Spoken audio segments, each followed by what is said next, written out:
네, 안녕하세요. 청년신도회의 김유경입니다. 오늘은 여성의 날이자 청년주일입니다.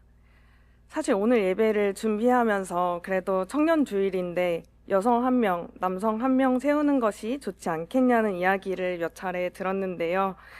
저와 예은님이 여성이기만 하지 않고 여성이자 청년이기에 이렇게 함께 하늘뜻을 펴게 되었습니다.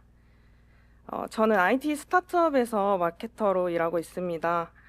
여러분들이 SNS에서 많이 보시는 광고나 이벤트 같은 것들을 기획하고요. 사람들에게 우리 서비스를 알리는 여러 가지 일들을 하고 있습니다. 저는 평소에도 제가 관심 두는 것들을 주변에 소문내는 걸 좋아하고 또 함께 일하는 동료분들도 좋은 분들이어서 만족하면서 직장 생활을 해왔습니다.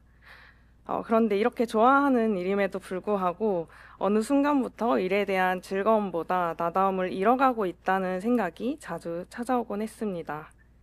앞서 말씀드렸듯이 저희 회사는 스타트업인데요. 저를 포함해서 8명으로 이루어져 있습니다. 작은 조직이다 보니 한 사람에게 주어지는 업무 범위도 넓고 한 사람이 1인분의 몫을 감당하는 게 아니라 거의 2, 3인분의 몫을 해내야 할 때가 많습니다. 당연히 야근하는 날도 빈번하고요. 처음에는 그런데 이런 것들이 싫지 않았습니다. 다 같이 한 방향을 바라보면서 고군분투해서 어떤 결과물들을 만들어내는 것이 꽤 즐겁게 느껴졌습니다. 하지만 조직의 특성상 서비스를 계속 이어가기 위해서는 투자를 받아야 하고, 투자 라운드를 도는 시점이 가까워질수록 성과에 대한 압박이 점점 커졌습니다. 업무량은 더 많아졌고 무리하는 날이 늘어갈수록 제 일상은 점점 퍼석하게 메말라갔습니다. 저는 기업들이 그렇게 선호한다는 1인 가구 청년인데요.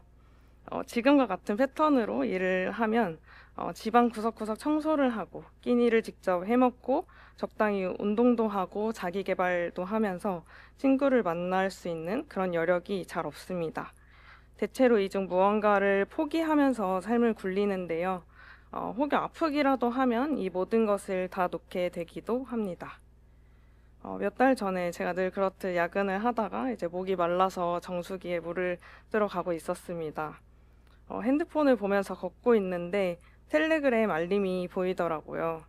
제가 텔레그램을 잘 안 보는데요. 열어보니 세종호텔 로비에서 해고 노동자들과 연대하는 현장 사진이 올라오고 있었습니다.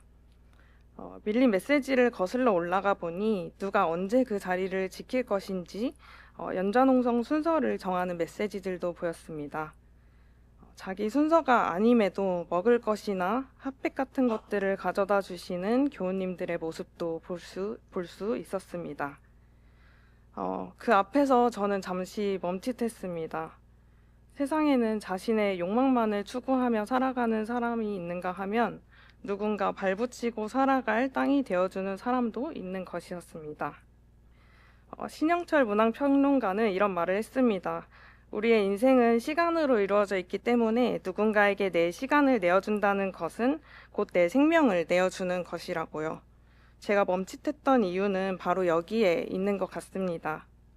물론 제가 하는 일도 중요합니다. 그런데 내 생명을 어디에 쓰고 있는가, 혹은 어디에 쓰고 싶은가라고 묻는다면 그것에 대한 대답이 적어도 지금 하고 있는 야근은 아닐 것 같았습니다.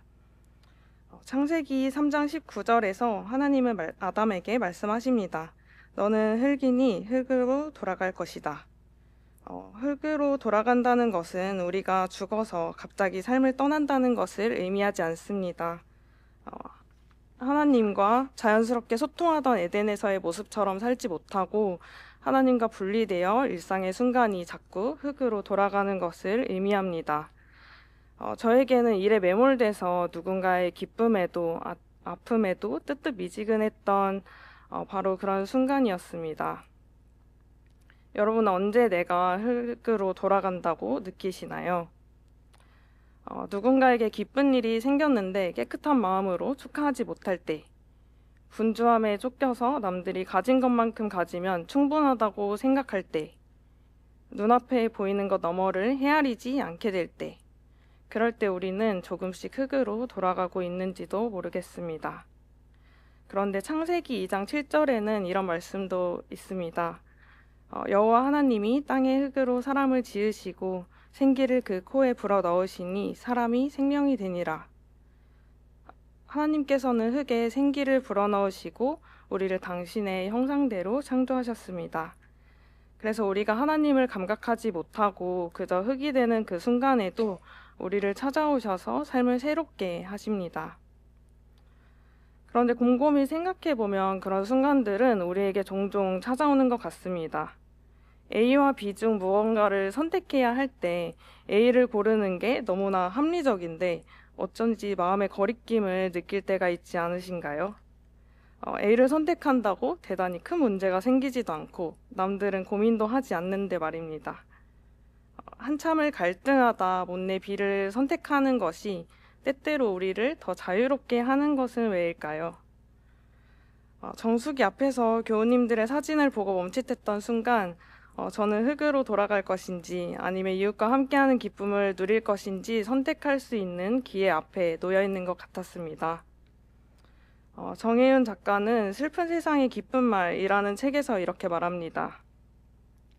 우리는 새로운 이야기 안에서 만나야 한다. 살아있는 목소리가 없는 것도 우리가 서로의 말을 들을 수 없는 것도 아주 슬픈 일이므로 우리에게는 어둠 속에서 함께 나눌 이야기가 필요하다. 이야기는 이야기를 하는 사람도 듣는 사람도 바꾼다. 우선 이야기를 하면서 나부터 새롭게 바뀌고 싶다.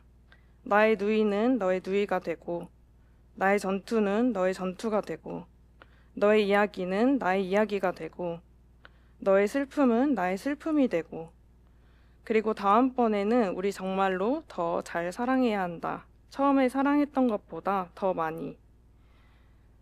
우리가 슬픈 세상을 살아간다는 사실은 쉽게 바뀌지 않을 것 같습니다. 하지만 슬픈 세상을 살아가는 나는 함께하는 너를 통해 조금씩 변하고 다시 살아나기도 합니다. 향림교우 여러분, 아까는 제가 어떤 순간에 흙으로 돌아가는 것 같냐고 여쭈었습니다. 이번에는 이렇게 다시 여쭤보고 싶습니다. 여러분 언제 살아있다고 느끼시나요?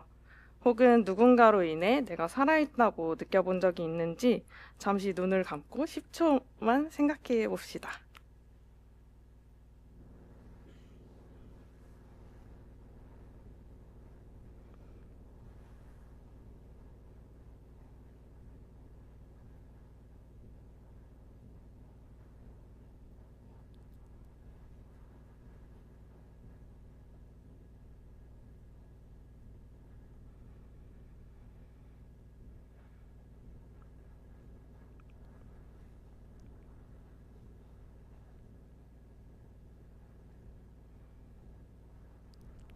네, 어떤 장면이 다들 떠오르시나요?